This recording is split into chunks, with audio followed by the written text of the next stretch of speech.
விழுப்புரத்தில் முதலமைச்சர் மு.க.ஸ்டாலின் பிறந்தநாள் விழாவில் நலத்திட்ட உதவிகளை பெறுவதற்கு மக்கள் முண்டியடித்ததால் தள்ளுமுள்ளு ஏற்பட்டது. அது தொடர்பான காட்சிகளை தற்போது பார்க்கலாம். நம்மளுடைய முதலமைச்சர் அவர்கள் நம்மளுடைய தமிழ்நாடு முதன்மை மாநிலமாக திகழ்ந்து கொண்ட அளவுக்கு நம்மளுடைய முதலமைச்சர் அவர்கள் உழைத்து அடுத்து நம்முடைய அடுத்த சட்டமன்ற தேர்தலில் நம்ம முதலமைச்சரை முதல்வராக்கி அவர்கள் வெற்றி சூடும். கூடுதல் விவரங்களோடு செய்தியாளர் தாமோதரன் இணைப்பில் இருக்கிறார். தாமோதரன், வணக்கம். அங்க என்ன நடந்தது? வணக்கம். தமிழக முதலமைச்சர் மு.க.ஸ்டாலின் அவர்களின் பிறந்தநாள் விழாவானது தமிழகம் முழுவதிலும் பல்வேறு இடங்களில் கொண்டாடப்பட்டு வருகிறது. விழுப்புரம் மாவட்டத்திலும் பல்வேறு கிராமங்கள், நகரங்கள் உள்ளிட்ட பகுதிகளில் தொடர்ந்து சில தினங்களாக கொண்டாடப்பட்டு வருகிறது.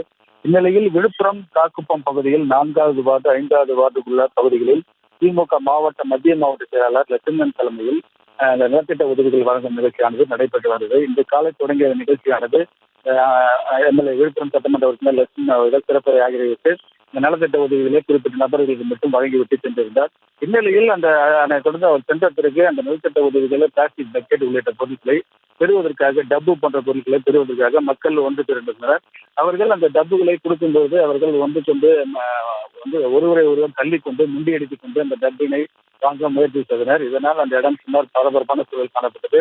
அந்த பொருளை நலத்திட்ட உதவிகளை வழங்க சென்ற பொதுமக்கள் அந்த டப்பு உள்ளிட்ட பொருட்களை முண்டியடித்துக் கொண்டு வாங்கி கூட்டமாக நெருக்கிக் கொண்டு ஒருவரை முன்னும் பின்னும் தள்ளிக்கொண்டு அந்த பரபரப்பான சூழல் அந்த இடத்தில் காணப்பட்டது. இந்த சம்பவத்தால் அந்த பகுதியில் சிறிது நேரம் மிகுந்த பரபரப்பும் பதட்டமும் ஏற்பட்டது. விவரங்களுக்கு நன்றி தாமோதரன்.